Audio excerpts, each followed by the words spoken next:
Akhir 2023, anggota Polsek Pelabuhan Ambon mengendus adanya peredaran senjata api.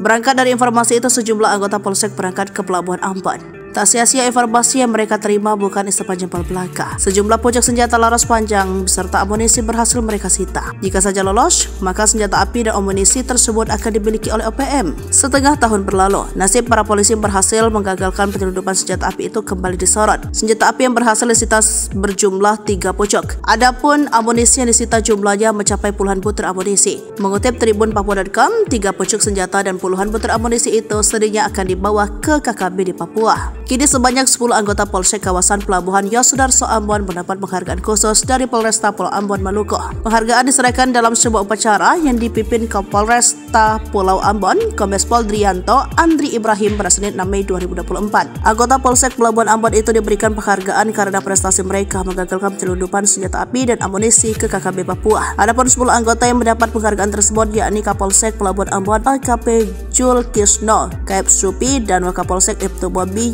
Yedetan, Aibda Jakobus Lainata, Aibda Haris Manuputi, Aibda Tusman Syarif, dan Aibda Burmanos B. Sukerni, dan Aibda Yosepat Freddy Tartet. Kemudian Aibtu Syarif Hidayat Pelu, Aibda Jusrus Estermas, dan Brigpol Dedi Wijayanto.